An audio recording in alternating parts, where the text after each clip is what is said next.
Hello everyone. Today we are going to learn about the differences in relational databases and non-relational databases.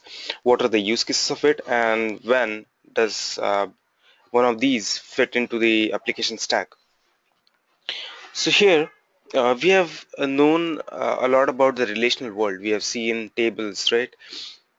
Inserting data into the table, extracting data from the table, joining tables together, select queries, and all this kind of stuff. So I'm not going into the details of how to use them. Rather, we are looking at the conceptual part of it, that why they are used. So at the relational databases, it's been the conventional kind of database. So people are aware of the tabular structure of it. The tabular structure also caused a little bit of problems. So the problems were indexing is actually a problem in tabular structure because you'll have to manage with the rows as well. The data which is kept in the rows cannot be shuffled up and down. Okay, so if you have one single column placed at one single location, all of the different columns for that particular tuple has to be placed at the same location. So how do you index it? For indexing, of course, we need another column created, a temporary column created, which would be holding the references to the different values. All right, that seems nice. Even we get performance out of it. But what about the joining part? Relational database. In relational databases, people are very fond of doing normalizing the stuff. So they would be splitting the data into multiple tables. So let's say there's a user,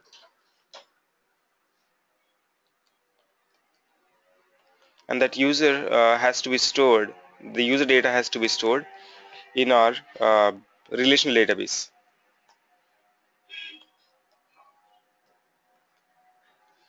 So for that, for that to happen, what you would be doing is you would be getting the data of the user, splitting it into tables. So tables would be something like session data, user primary data, then the address of him, maybe some different relations are there along with the other parts of your application. In that case, you'd be having some mapping tables. So all that stuff has to be taken care of. So if you insert the data in one table and you don't insert into the another one, that would cause a problem. Or even bigger problem is the space utilization here. um, let's say one of your table is having 20 different columns, and that table is keeping data for the transactions, maybe transaction details. So when you add one single transaction for the particular user, and if that user is not doing any complex transaction, it would be very simple, like user ID debited so much amount of money, and all the 17 columns would be empty. So when you say empty columns, you actually take some space to save empty values. You need to keep the data somewhere, right? You need to tell the table that these fields have to be empty even if you're not storing any value inside of it. And that has got some overhead related to that. I'm not using that space till I'll have to block it for that particular tuple, right? Next time I update it, okay, in that case I would be using it. Moreover, if there are multiple features, like in case of social networking, when you want to access a feature or enable a feature for your profile, there are hundreds of different apps and hundreds of different features available on Facebook. Do you think that the Facebook would be having hundred of different columns attached against your name, and when you use any of the app, it would be turning the bit on and off? No, that doesn't work.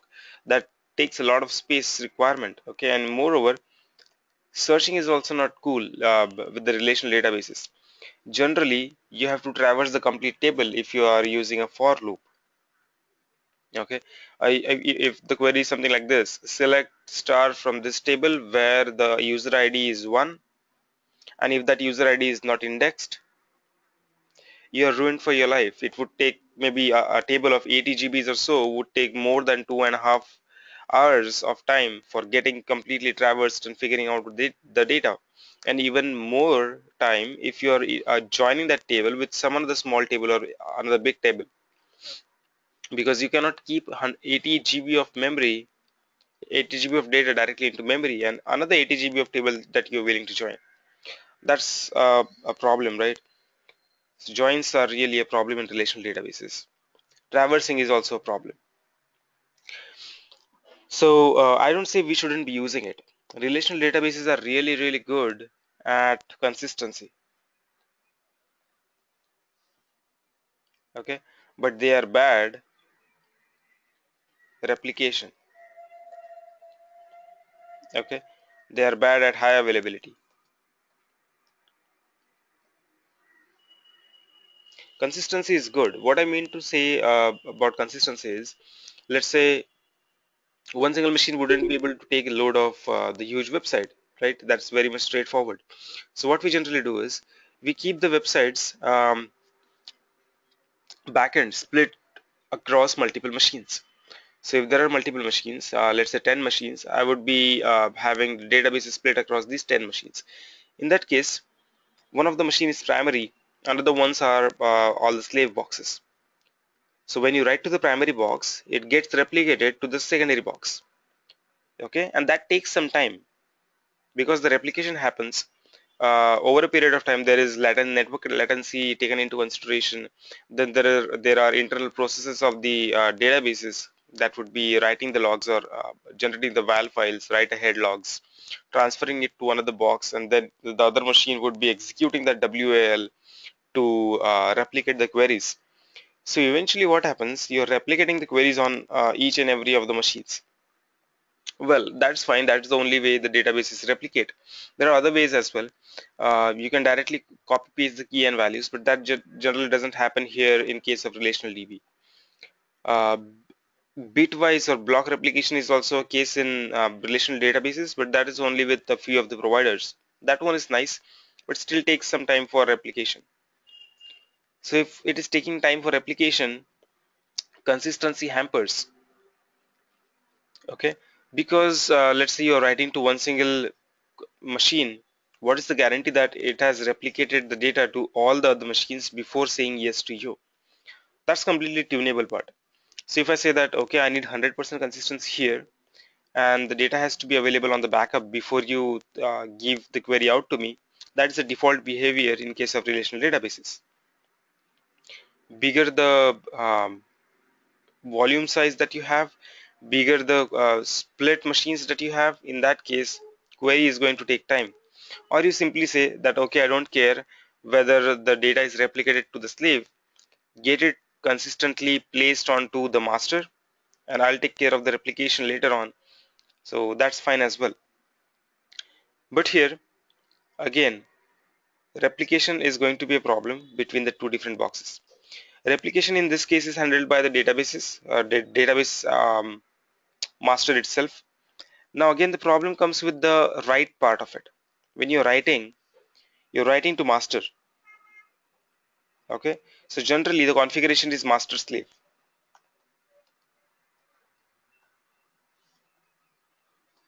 and you can write to only one machine.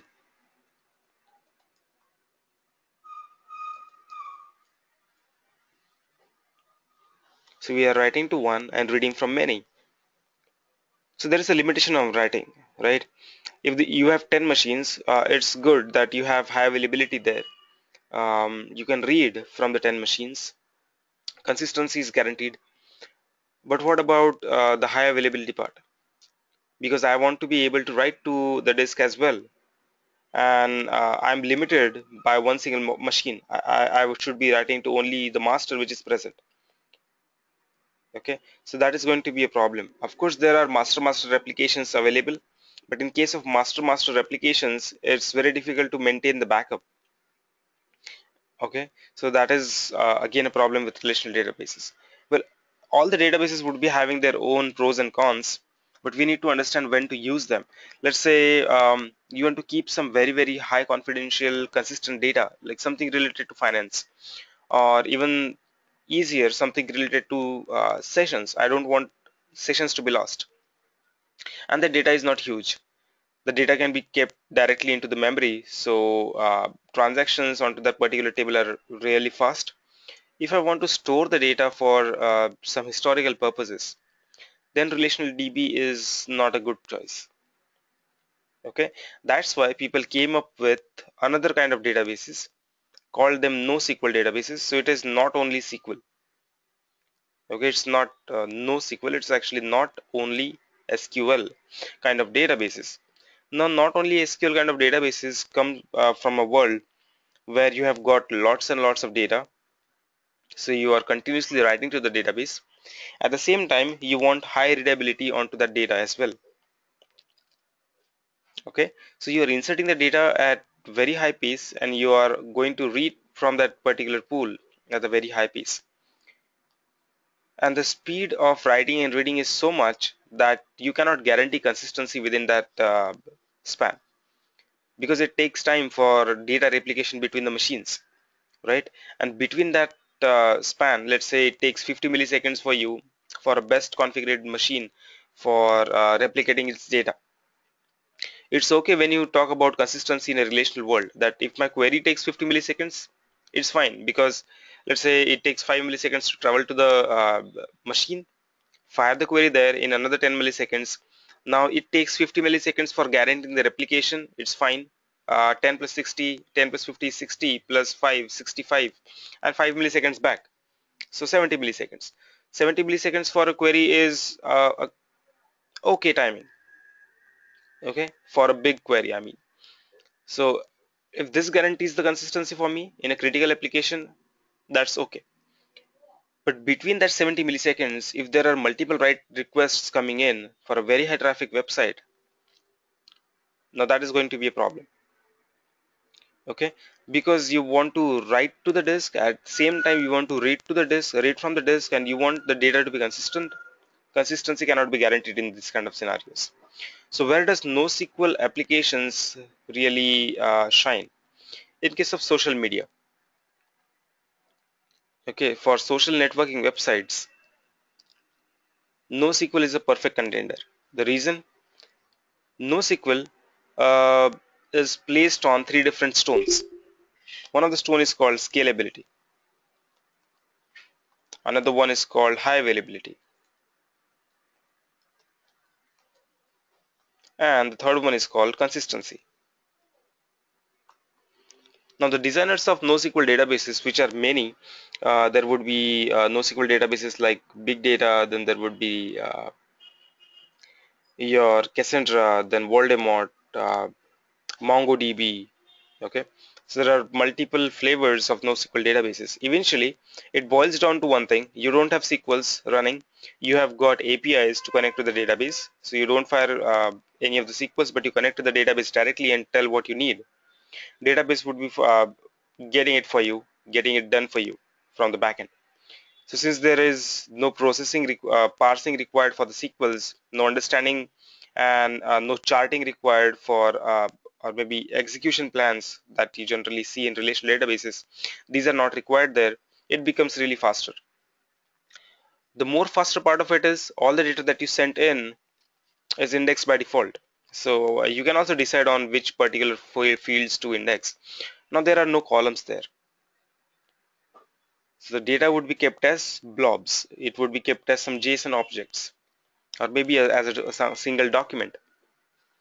So when you say that I am going to put in some JSON uh, strings in there, and will I be able to search through it?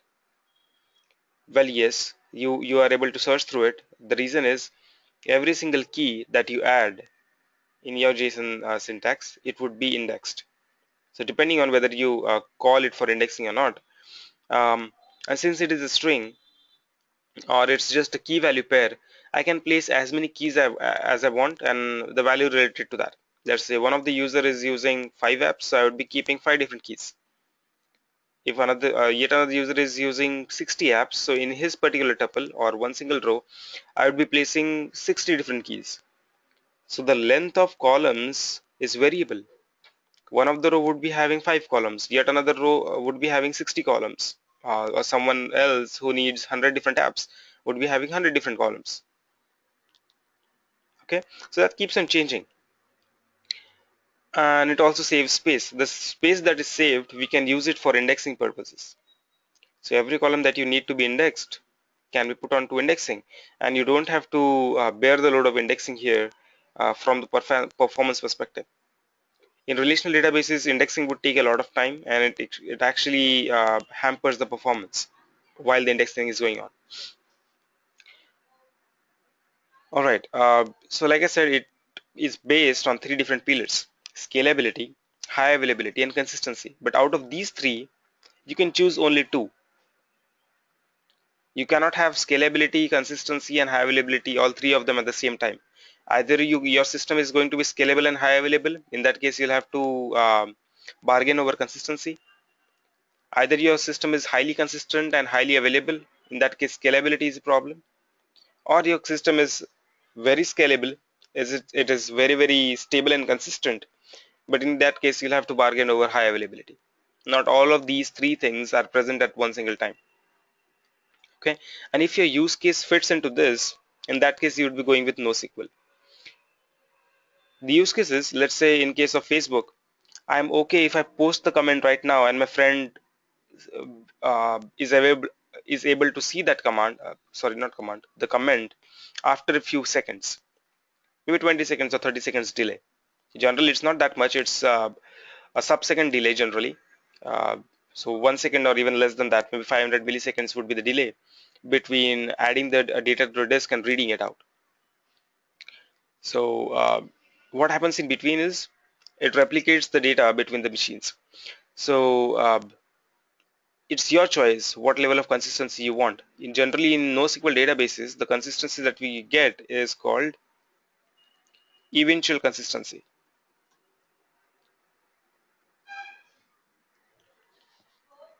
Eventual consistency means if I have three different machines and I want to have very high writing speed, in that case, it makes sense to write to only one machine. Okay, finalize the query there, guarantee that the data has been not replicated, the data has been inserted onto that particular database. If everything goes right, just say, okay, the query has been fired successfully. So the user is not worried about the replication factor here. Replication is taken care by the machines themselves. The other machines which would be there in the cluster or in the ring, they would be checking with every one of them. So they would be checking that the keys that you hold, the time keys that you hold, it generally replicates based on the timestamps. So the timestamp of the data that you're holding, is it new from what I am having? If it's yes, then please send it across to me. And these are called deltas, which are sent between the machines. So this takes time because you cannot continuously keep on polling the other boxes in an infinite loop. You generally do that over a span of time, maybe a few seconds. So that span of time which is required is causing the eventual consistency. One of the system is already consistent. You keep on replicating the data on all of your different nodes, and eventually they become consistent too. We cannot guarantee that the query, when it was fired, it is actually replicating the data on all the different machines, like in case of the relational databases. Here it does not happen. If you want more level of consistency, if I have 10 machines and I want to guarantee that the data is replicated in a safe way, so the safest factor which is considered for data replication is 3, the minimum safest factor. Okay, even in case of relational databases, so it would be one master, one slave, one backup. If master fails, slave should be able to take up the traffic. If slave fails, database should be still present as a backup. Okay, so in case of NoSQL databases, if you want the minimum replication to be happening on 3 different machines, they have got a concept called a replication factor. Okay, so this replication factor takes care of replicating the data. So in my machine, in my pool of 10 machine, if my replication factor is 3, in that case, when the query comes in for writing purposes, I can guarantee that uh, the query would be replicated onto 3 different machines first before finalizing the output. So before releasing the connection and telling that your query is fired successfully, I would make sure that the data is replicated onto 3 machines.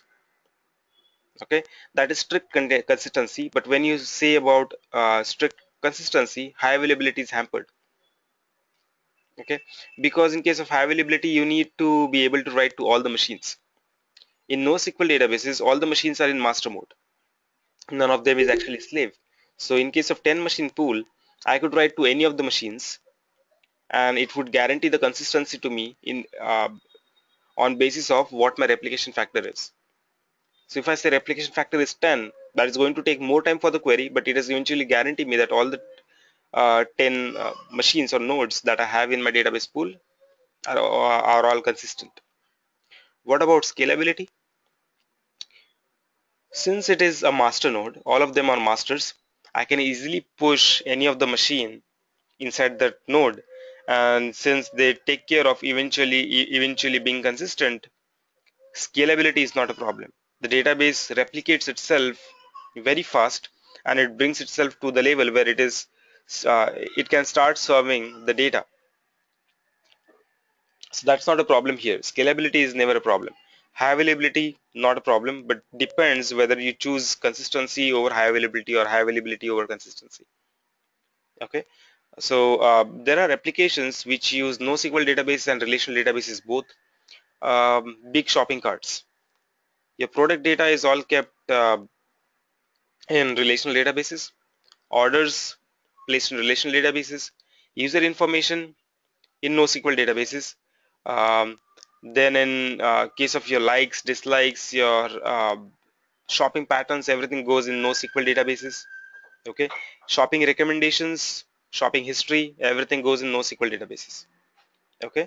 So in NoSQL databases, we don't have normalization kind of thing. We try to denormalize everything. So one single JSON object would be representing your one single customer and any information that is related to him, any information, because we are not worried about the columns anymore. I could place any data, any fields in one single tuple. Okay, so rows are not related in any ways to the columns which are being there. Actually, there are no columns. The columns are decided by the number of fields that you have in your JSON object. Okay, and these columns would be called as column families, just in case you want to have some references in between. Let's say I would be saying that in this particular table, the maximum number of columns that I would be placing is 100, and these are the columns that I would be using. Anything apart from that, I would be thinking about placing it in another column family, that means in another table altogether. But there are no tables, rather it will be just kept there is a group of rows that you're generating, and every row, every field is going to be indexed based on how you set it up. So if it is indexed, then on basis of API, you don't need to traverse the complete table. Okay, you don't need to traverse through all the rows rather to figure out where that particular field is. It is already indexed. It can directly jump to that field, uh, get the data. So that's what increases the reading speed of the NoSQL databases. The space keeping capacity, so that NoSQL database table can go to petabytes, one single table. In relational database, if you even go beyond 100 GB, it's going to start dragging. Okay, unless it is properly indexed in relational databases. In NoSQL, it's not an option; it's a mandatory thing that you index your data based on the fields that you are supposed to be accessing. Right? Makes sense. So you could have a mixed architecture. You could have strictly relational or strictly non-SQL kind of applications, but now you must be clear that when to use which, and how is the consistency, high scalability, high availability and scalability playing roles in deciding between these two. Well, now we're going to learn about some utilities in Linux that will make our lives easier as a DevOps person. We have seen about monitoring, we have seen about the rebuild and release thing, but we have missed one thing, which is called logging. Okay, so I told you about centralized logging, that we should be logging at the centralized locations, and there has to be a daemon because we are continuously writing to disk. So there must be something in intermediate which would be offloading the disk traffic. Okay, and still we should be able to throw the logs consistently and with some kind of dependency or guarantee on those logs. Well, such application is present in market. It's called rsyslog. Earlier days, the previous version of it was called syslog, which was used to dump the logs locally Now remote rsyslog, remote syslog, which is rsyslog, would be used to send the data or logs from one machine to another machine using different protocols. So let me show you that. I need a machine to be up for this session. I will be showing you multiple utilities that we are using.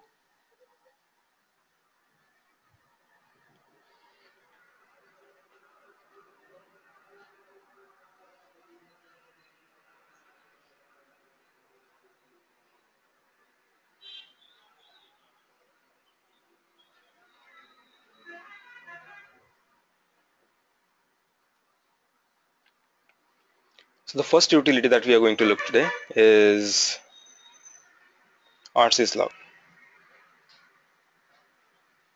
Then there would be log rotate,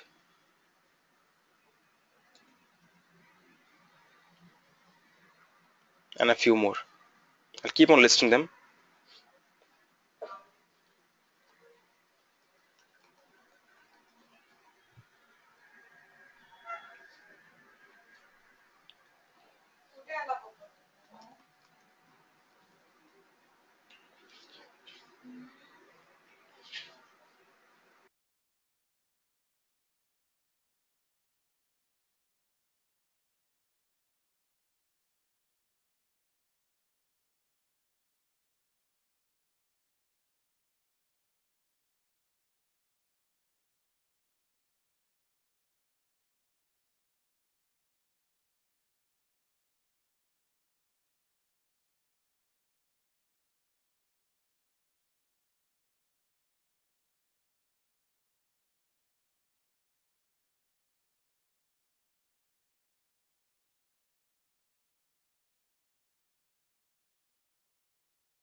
Okay, so I have my machine up.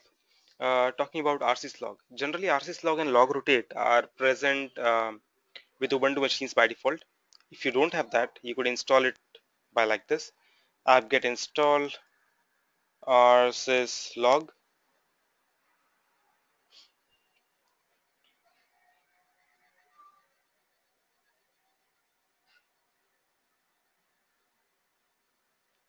Now the rsyslog daemon would be present by the keyword called rsyslog. So you could check whether the service rsyslog is running or not. Okay, so currently it is running, and rsyslog takes care of logging all your local logs as well as the remote logs. So there's a file in rsyslog which is at etc rsyslog.conf. This is the default file, okay, in which we would be setting up whether we want to be able to send the data externally. So if you want to enable remote logging, in that case you'll have to uncomment these lines, the line number 13, 14 and 18, 19. So these lines say that load a module, okay, and after loading the module enable. So sorry, we have enabled four different lines which are 18, 19 and 20, 23. So 13 and 14 were already present. So after you load a module, you would be running the server on port number 514, which is going to be a UDP server. Now there are two different kinds of protocols, UDP and TCP, and I want log server to run on both the different protocols. So I should be able to send the data as TCP data as well as UDP data depending on my requirements. Okay, so when you uncomment these four lines, you are enabling yourself to send the data to remote locations. Okay, but how do I send it? Let me save this. There is this folder called rsyslog.d, inside which you should be able to see the applications, the different application logging strategies. So inside this, I'm opening up a file called 50.default. Okay, so that is the default configuration that this rsyslog holds, and in this you should be able to see the logging strategies for different default applications which are present with the operating system. Okay, so what are the default applications which are present? Authorization service, cron service, any of the daemons that are running, kernel processes. LPR is the printing service, mailing service, user logs, okay, mails, okay, and there are a lot many. So you could choose to dump these logs, you may choose not to dump these logs, whatever your case is, but the syntax is something like this: kernel dot any kind of logs would be dumped into a file called varlog kern.log. What if I want to log all the details about the process called Apache 2? So I could write something like this: Apache 2 dot which kind of logs? All kind of logs should go to some location varlog apache 2.log. Or if I want to distribute the logs into info and error, then we could say that Apache 2,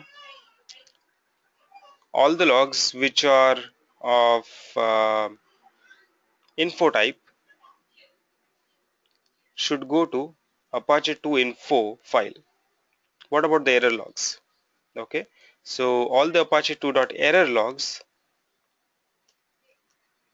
should go to another file called varlog Apache 2 error. Make sense? So there are different levels of error catching. I'll go through them. Um, I'll leave it for default, but this dumps the data locally. If you want to make sure that the data goes to external server, in that case, you'll have to write something like this. I'm adding a line at the last. So there is a process here called user trace. For the user, for any kind of logs, I want the data to be sent across to my central server. Or even for Apache servers, if you want to send the data to centralized servers, you would be following this. User.star, any kind of logs or specific kind of log, whatever you want to mention. Now using the UDP protocol, single @ UDP protocol, double @ TCP protocol, I want to send it to the machine 192.168.56. Whatever the IP address is, okay, port number 514. So your data would be sent to this particular location. If you want to send the data as TCP, add another @ at the beginning. Okay, so things are very straightforward and simple here in configuration terms. I was talking about the different kinds of errors that are available here.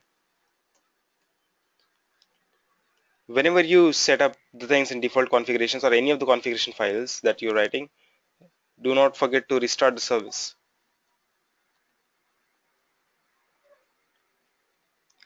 Okay, there's different kinds of errors which are there. Very first is debug. Okay, all your debugging messages. Then the informational messages which would be given by info. Notices, which are not warnings, they are just providing indication of something happening. Then there is warning, that it could have been an error, but we are lucky that it didn't cause that. Please handle it. Error which breaks the code. Critical error, which is very important and has to be taken care of on a priority basis. Alert. Okay, in case of alert, that might be some CPU kind of interrupt that is going to kill the complete machine instead of just your program. Emergency. look at it right away, because it might hamper some other distributed systems as well. Now, when you set up any of the errors to warning, that means if I say that my process called abc.warn should be logged, in that case I'm going to log all the warnings plus errors plus critical errors plus alert and all the emergency messages. If I want just errors, so I could say abc dot error. So anything that is at the error priority and above it, that means the critical, alert and emergency, would be logged into that file.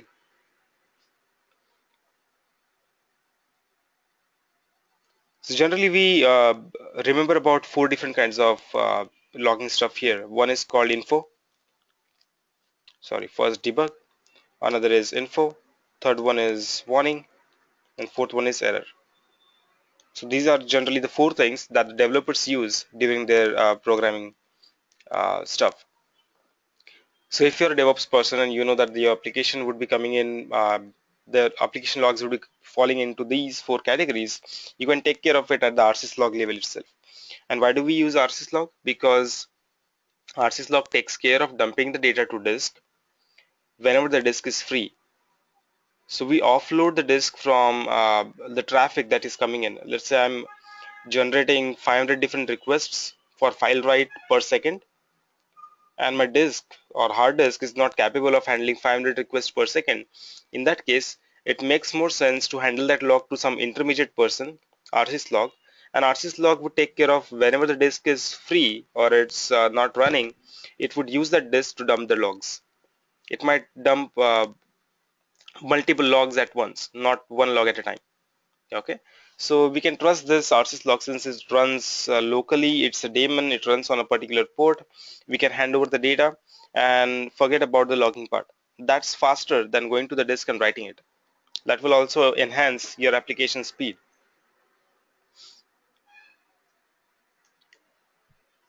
The other utility that I want to show you is log rotate. So in case of log rotate, when your log files keep on growing, okay, so you are keeping the log somewhere and the log starts to grow, maybe a few MBs, a few more MBs added. Generally, in a high performant website, daily log size that is generated on one single machine could be very close to 10 GB or something. Okay, I'm talking about a very high performant website.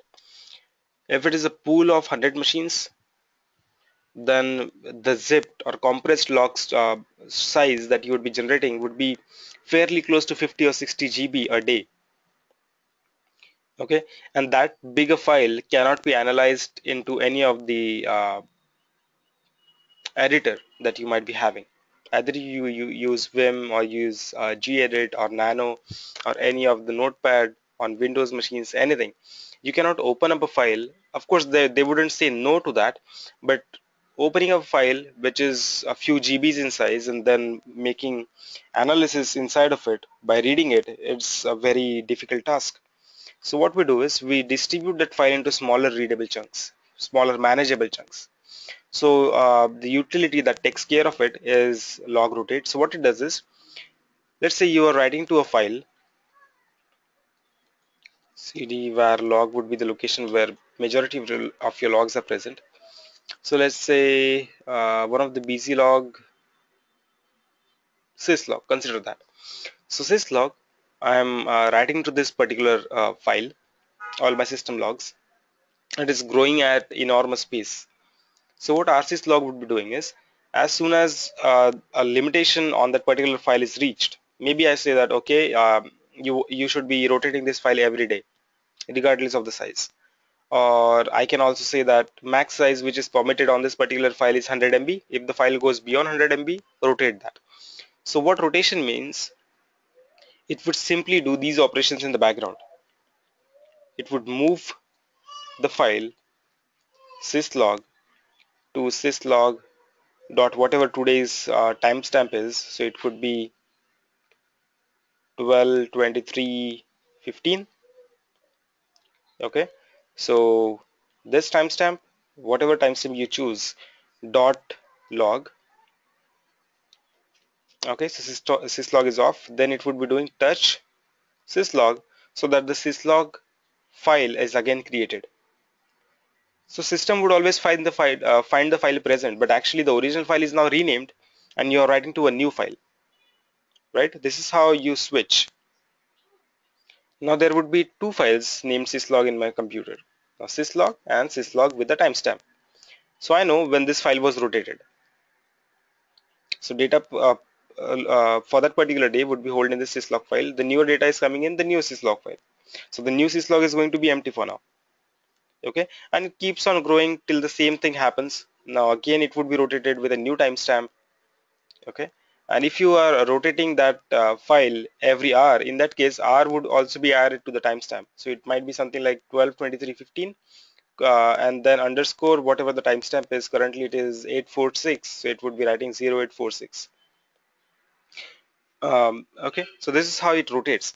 But for rotating you need a utility to take care of it, and the utility is called rsyslog. For implementing that, apt-get install rsyslog is what you're going to do. So sorry, not rsyslog, sorry for that. It's called log rotate. Okay, so log rotate is present by default on the systems. Again, the configuration file is kept at etc logrotate.conf. This would be the default configuration. If you are not setting up any of the configuration, these configurations would be picked up. That means it would rotate the raw log files every week. Okay, uh, then it would be keeping 4 weeks worth of storage. It can also clean up the mess. So if you are generating the logs and the logs are very old logs, we can also set up to delete those logs automatically so that it does not eat up space on the machine. So rotate keyword would be helping you do that. Create would be creating the empty log files after rotating the old ones. So that's the default behavior, and we keep it that way. All the log configurations would be kept in etc logrotate.de. Okay, and this is the syntax that you would be using. Let me show you the actual file. In logrotate, majority of the applications would be creating their configuration files here for rotation. So there are already a few present: aptitude, apt, ppp, dpkg, upstart, ufw. Yesterday we have seen a firewall called IP tables, right? Here it is ufw, which is present by default again. Okay, let me show you one. We are going to look at rsyslog log rotation. So rsyslog log rotation says for syslogs rotate daily. That means daily check the syslog and rotate the file. Keep 7 days worth of logs. So after 7 days, the files are going to be deleted. If the logs are missing inside a file, that means there is no log inside a file, it's okay. Okay. If the log is coming in as empty, there is no event attached to it, then do not log it. Compress all the logs which are being dumped. So once you create a file, create a tagged file, if it is too big, compress it to save the space. And we can delay the compression for some time. So the log file which is generated directly, that means renamed right away, is not compressed. We wait for a day until the next file is rotated. The previous file is not compressed. Okay, so the latest timestamped file is never compressed in that case, in case of delay compression. And after you rotate the file, do this thing, that rsyslog service has to be reloaded. Okay, so post rotate and pre rotate scripts can be executed. Not always do people do this, but if your application is very critical, uh, and it has some dependencies on a logging thing, then you could do this. For all others, mailing, daemon, kernel authorization, and messages, all these daemons, it is having a common policy which says check the logs weekly, keep 4 weeks of logs, missing is okay, If the log is empty, it's okay. Compress the logs, at the same time delay the compression by a day. Rather, in this case, it is not going to be a day, it is going to be a week. Now shared scripts are executed, which is reloading the RCS log again once you rotate the log. It could be the similar thing for Apache, access logs or error logs, but you could also have one more thing added here, that instead of rotating daily, you could check daily and have a size limitation of 100 MB. So if my file grows beyond 100 MB, only then rotate it. Otherwise, don't rotate the file. Okay, so I'm not worried about daily logs, but I'm worried about the file size of it. So if it is beyond 100 MB, only in that case rotate that. Otherwise, don't rotate the file. Keep it the same way it is. But generally, what we do is we take a guess on how big the file is going to be in a particular day, and depending on that, we decide the duration of log rotation, whether it should be rotated daily or it should be rotated every hour or every few hours. Okay, that's how we decide that it should be manageable and it should be easily analyzed. So that's the target is.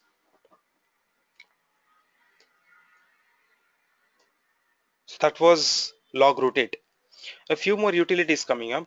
Um, let's say you want to connect to another machine without a password. So we have already seen that, I guess. The tool was called SSH, right? And we have set up passwordless authentication in case of Git. And a lot many times when we wanted to automate the firing of commands, even in case of Jenkins, we have done it. So I will not be repeating it. I'll be jumping to the next tool. See, log rotate, automated or passwordless authentication.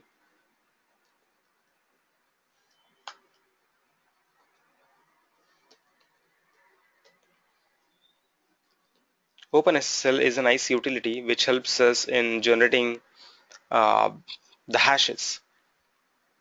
Now, when you download any of the file from the Linux-based websites, these people would be providing you with a hash value as well. Besides the package that you are downloading, you'd be getting a hash value. So what is that hash value and why is it being used?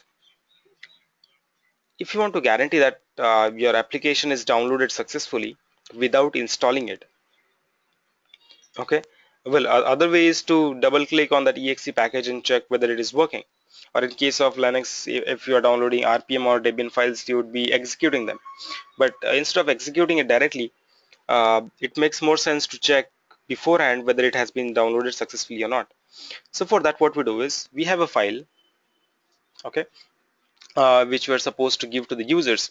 Along with that file, we generate the hash of that file as well.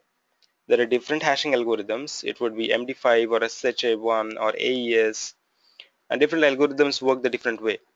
They might be one-way algorithms or encrypting, decrypting happening in the one single key. So that is a similarity algorithm which is similar on both the sides. Or again, that is encryption, decryption kind of algorithm which is present based on some salt values. So depending on your requirements, you would be choosing one. Generally for hashing the files, we use MD5. So let's say I have a file here, which is, okay, I'll create one. Hello. So this is the file which contains some text, and I want to check the MD5 hash of it. So OpenSSL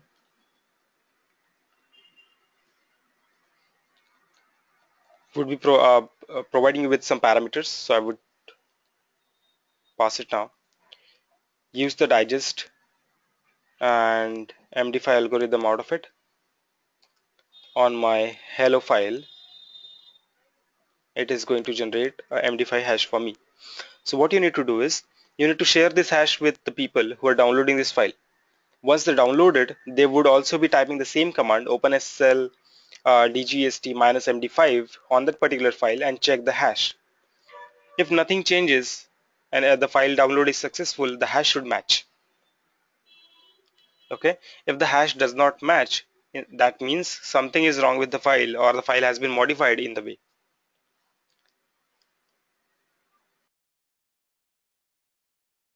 Even your passwords are matched the same way. Never ever store the password as it is inside the database. Okay, passwords are always hashed and then they are stored, so that even if someone reads that particular hash, he will not be able to figure out what the password is.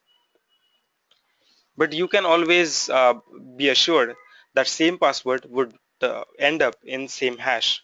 If I change something inside the file, let's say we execute this multiple times, we would be getting the same hash. Even if I copy the file somewhere else with another name and then fire the command on that file, it would give me the same hash. But if I change something in the hello one, even a small new line character would end up in a different hash altogether. Okay, so this is how you check that something is modified. It's not just MD5, there are different hashes that I've told you. But let's take an example of encryption decryption. Now, this is not the only use. The use could be to encrypt the data in a file, keep it safe, and whenever you want to access that again, you decrypt the data and read something out of it. Okay, and AES 256-bit is a very secure protocol that is being used, or algorithm that is being used. The command for that is, now this is a big utility, it's a very large utility, OpenSSL. There would be multiple commands. Instead of DGST, I'm using ENC, in which that particular protocol is used. The input file, hello, and the output file, that means the encrypted file that is going to be generated, we call it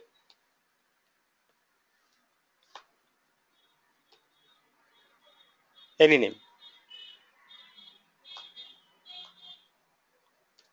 Okay, the algorithm that is supposed to be used, AES 256,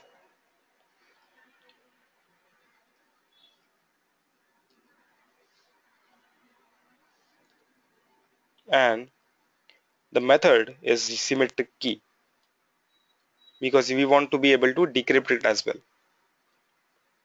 Symmetric key. Okay, the key has been used, so you could change the key altogether. It is actually the salt value or passphrase that you want to use for encrypting and decrypting the particular file. So your file is now dumped. Let's check what's there in encrypt. Wow, it's something that I cannot read. And how do I decrypt it back? OpenSSL ENC. Now the input file is going to be different. It's going to be your encrypt.dat. Output file is going to be some out file, out.txt. Okay, now instead of encrypting, I'm going to decrypt it using the same algorithm with the key that we passed earlier. If the key is wrong, you will not be able to decrypt it. So let's say I missed a character in the key, it says bad decrypt and it is not able to decrypt it. So the earlier one worked. Let's check what there is in that out file. Oh, it says the out file is empty. Let's fire the command again. Okay, there's this decrypted text that we were trying to get back.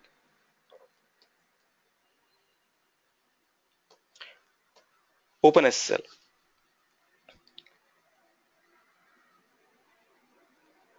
We have seen OpenSSH a lot many times, and that is a lifesaver when you want to connect to these machines remotely. And from the security perspective as well, that what has to be set up in that particular application. There are a few more which can help us in getting the summary of the machines really fast. So one of that is called top, another one is called edge top. We would be looking at what free has to offer. Okay, then there is uptime and load average calculation. So I'll first list them so that I don't forget it. Uptime is one. um, then we check about uh, the snapshots. The snapshots are important when you want to check what's happening on the machine, how it is performing. Okay, it is given up by SAR command. Before that there is strace, which is important. um, LSOF is a command that gives you the open file which are present inside the computer. All your mounting has to be done on fstab file. Now this is not a utility fstab. Okay, then there is your mount command.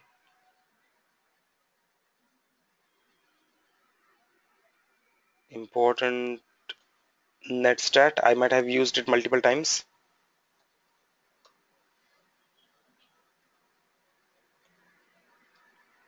Snapshots,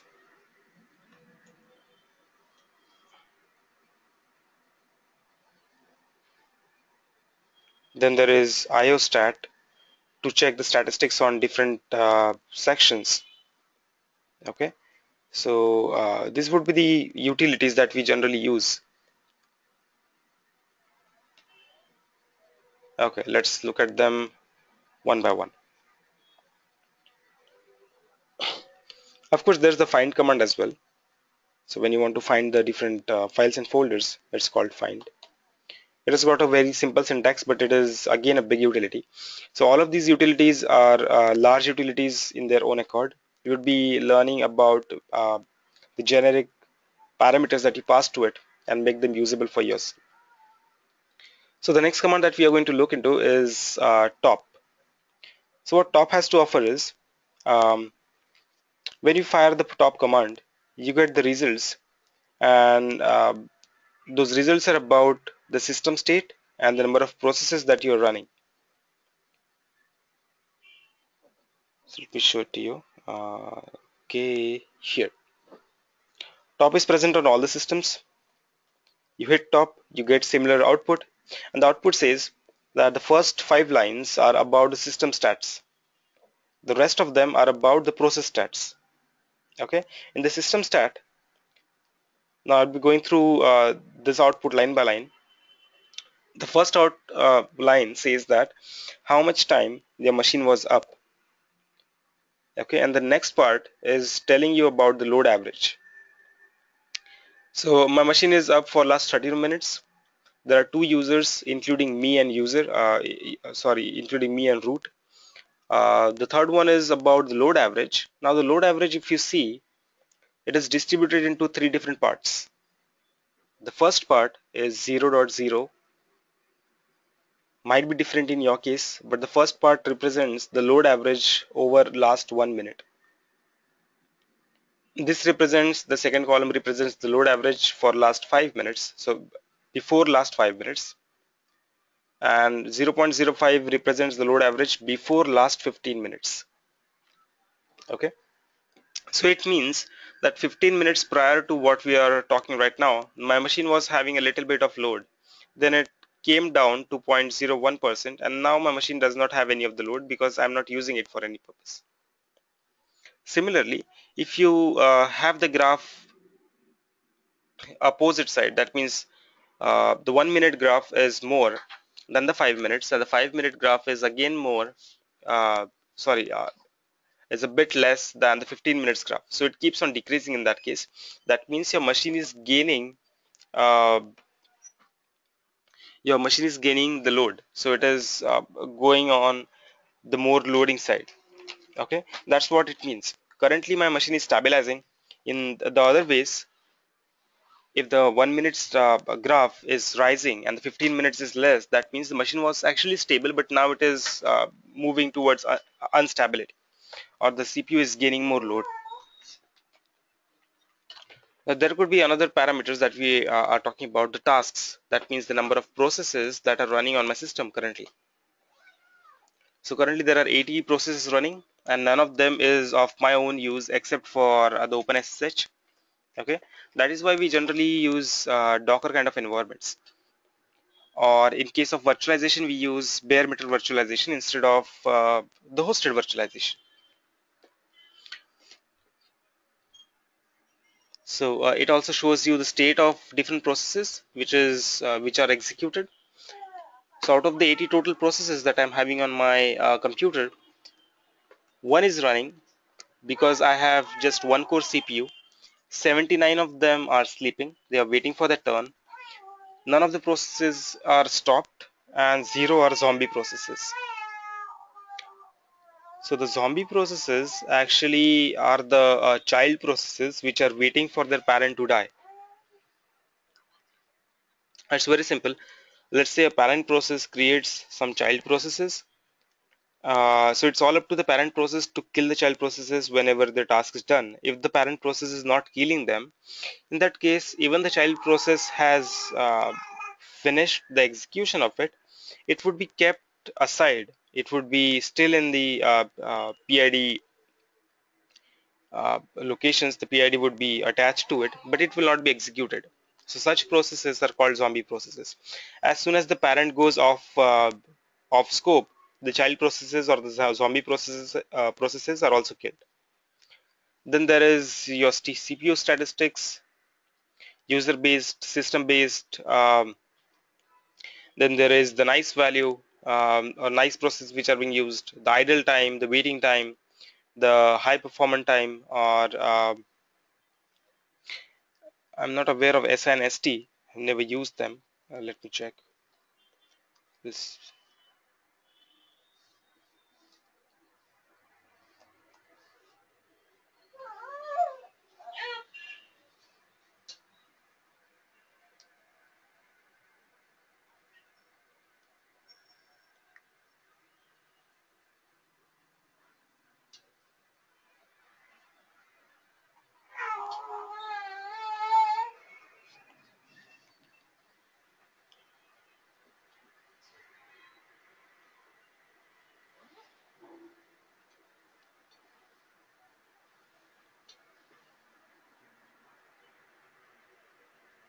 Okay, so SI and ST are specialized sections when you want to consider some long processing to be done. In that case, the execution of the next process is actually delayed.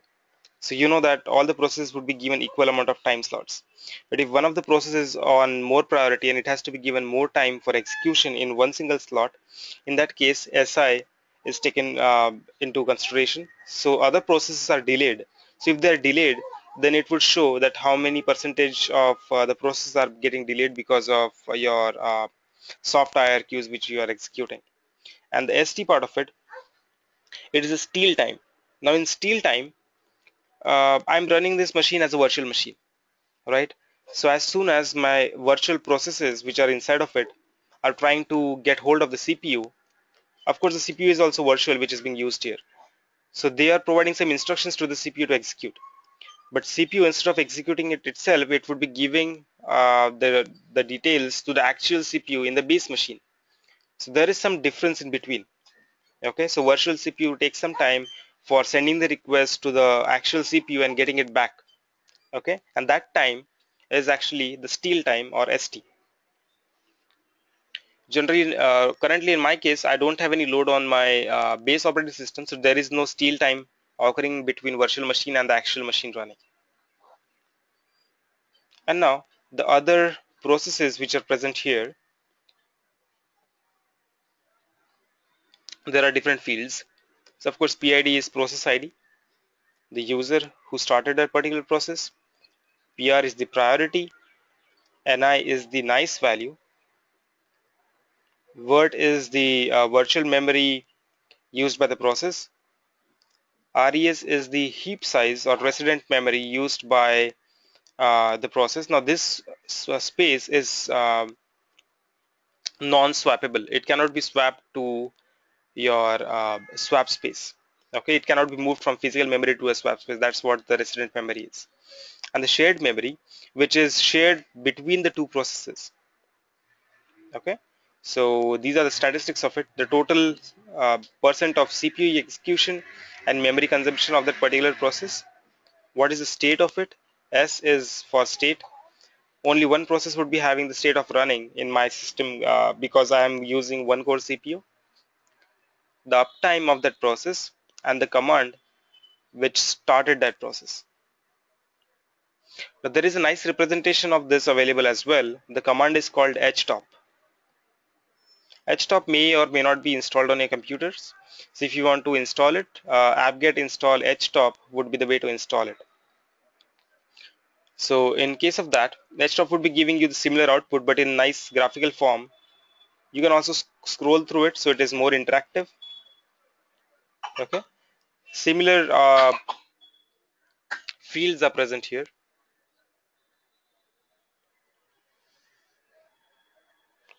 Free. Now the other commands that I am showing you would be giving you a subset of top command.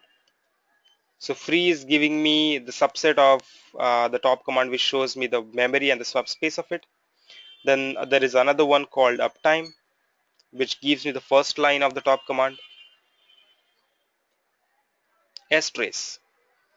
If you want to trace the function calls at the ground level, so whatever your top level languages, whatever high level languages you are using, eventually it boils down to the kernel calls. And kernel calls are all created in the C language or the basic language. Okay, so strace is helpful for tracing all those calls. Let's say when I fire a command called ls, there is something happening in the background, right? So if I want to check what exactly is happening, I would say strace ls. So it gives me a output. Now all these things that you see on screen, let me show it to you. These are actually function calls. So if you are aware of what C function calls are, you might relate it to something that you already know.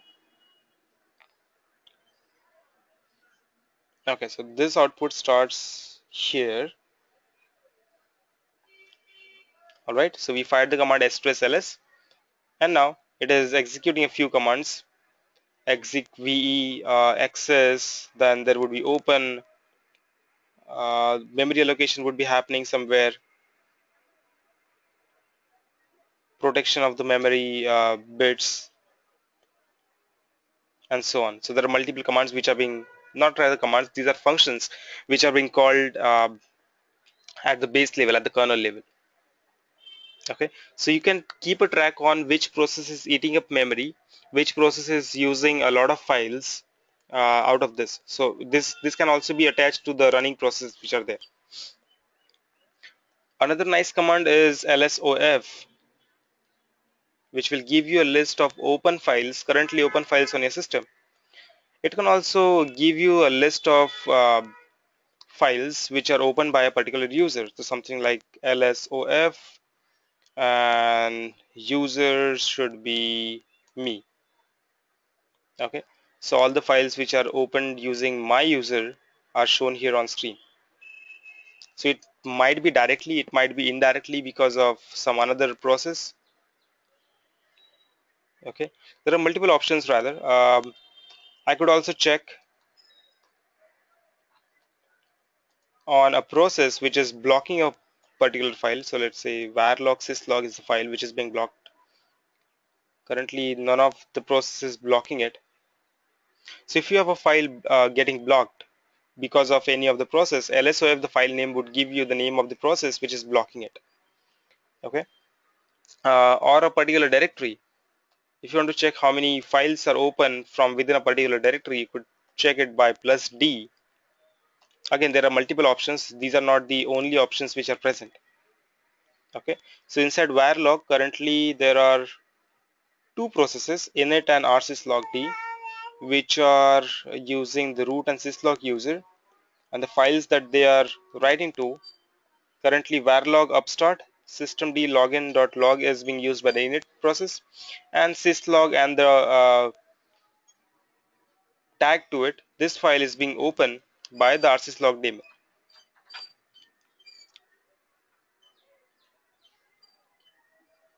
Another one, fstab. Since fstab is not actually a command, it is actually a file. It is present at vim@c fstab. Okay, so in this file you mention all the mount points. So currently I've got two mount points present on my machine. One is the root or slash. Another one is the swap mount point, which is of type swap. So swap would be an extension of the memory that we have already seen. Slash is actually the mount point for the complete file system. You could have many. Let's say if I want to mount some external drive, currently I don't have one, but if just in case if I want to do so, so I could mount it at media external or some NFS drive. Okay, I would do that. Then the type of it would be NFS in my case. The options, wait for connection, uh, dump, do not dump it, and then some pass 0 or 1. I want to mount it to the location called sorry, I want to mount it from the location called maybe some IP address, some port or some path to it. So something like this. So this path would be provided to you by your admin who is creating the NFS share. Okay, or even in case.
Oh, sorry for that.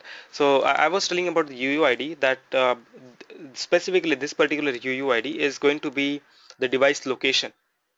Okay, and it refers to the first byte on my disk. So the MBR record would be mounted to slash boot. Every machine would be having some different UUIDs. Okay, talking of mount, we have done it. Netstat. Interesting command here, netstat would help you in getting the open ports and your network status, of course, on the port side. So how many processes are being executing, what are the ports that they are using, and all those kind of stuff. The commands are very simple. Netstat minus T for TCP, U for UDP, L for the listening ports. Then there would be the number of processes, the process name. So generally I type in TULPN for getting all the open ports on my machine, whether it would be TCP or UDP port. If I want to be very specific about TCP and UDP, so I could say give me only the listening ports which are open as TCP. Okay. If I add P to it, it would give me the process name as well.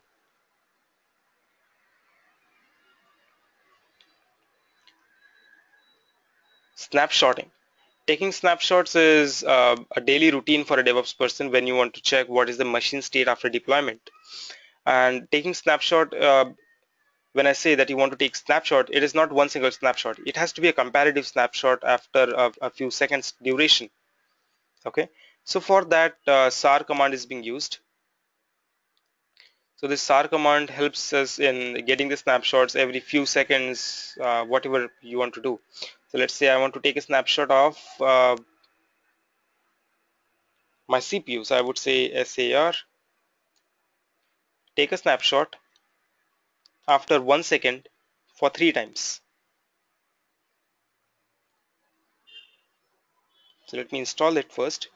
Get install. If you are presented with two different two different packages, use the one which is systat.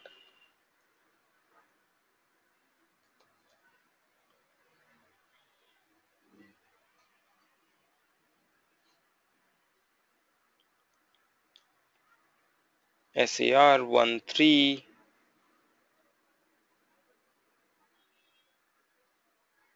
Okay, so it has generated statistics 3 times with a duration of 1 second in between. So I would be waiting for 5 seconds and taking the snapshot for 3 times. So when you're deploying something and you want to check the hot booting, sorry, not the hot booting, the hot deployment kind of things, or cold deployment kind of things, what is the difference between the system load between these two processes? So you could generate the statistics like this. It would give you the CPU statistics, that what is the idle time which is being present here. Okay. In real world scenarios, it is going to be very different. The user nice system IO wait and steal times are going to be different. The idle times are of course not going to be 100%. Okay. There are a few more things that you could do, say something like minus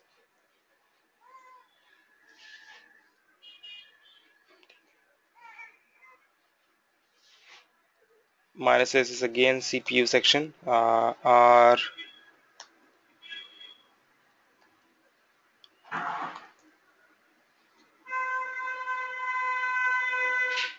Now minus r is giving me the memory statistics.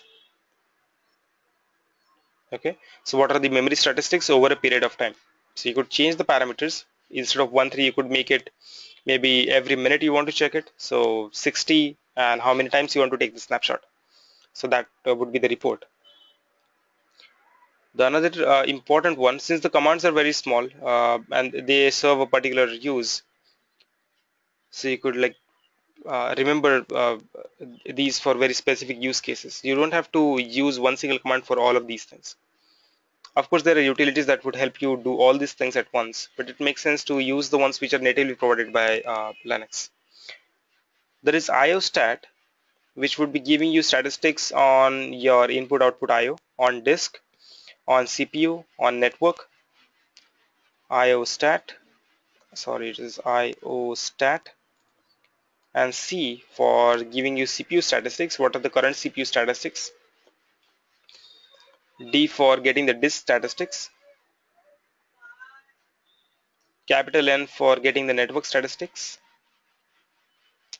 Okay, so what are the devices that are being used and what's happening on the network side of it.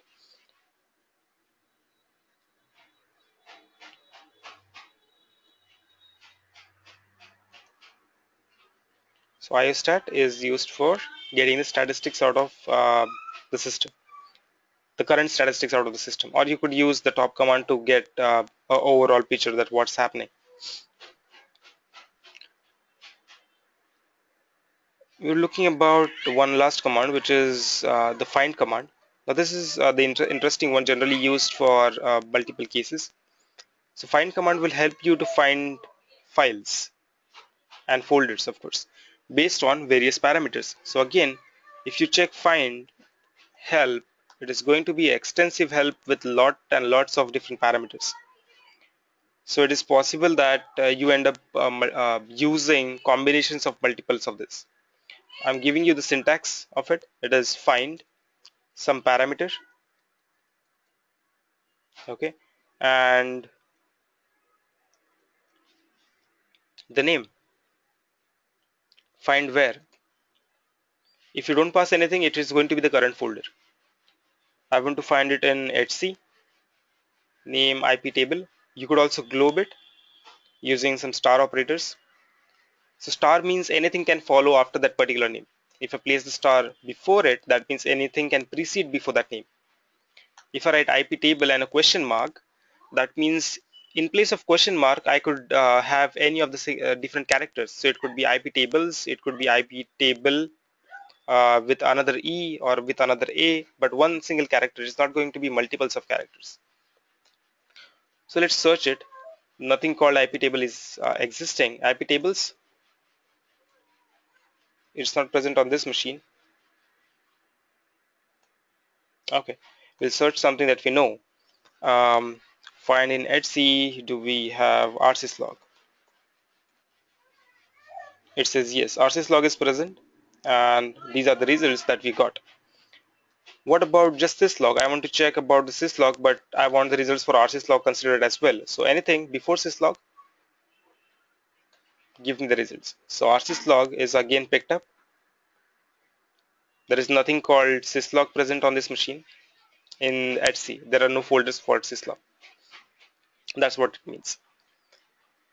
You can also check on basis of different users or size or permissions or modification times. A small example here. If I want to check the files which are greater than 10 MB in size, I would write something like this. Find in varlib, where the binary files would be generally kept, the size should be more than 10 MB, or even in case of us 1 MB, more than that. There are multiple packages there. If I increase the size, still there are three uh, files and packages which are more than 10 MB in size. So that's how you'd be getting the results out. If you want to check the vulnerability and want to figure out whether there are any files which are having 777 permissions, see user bin. So in this binary folder, which is actually a folder for all the commands, in that case you want to figure out that whether this folder is having some file permissions given 777 for all the users together. There are a lot many of them. So all these commands would be executed or would be available for all the users on your system.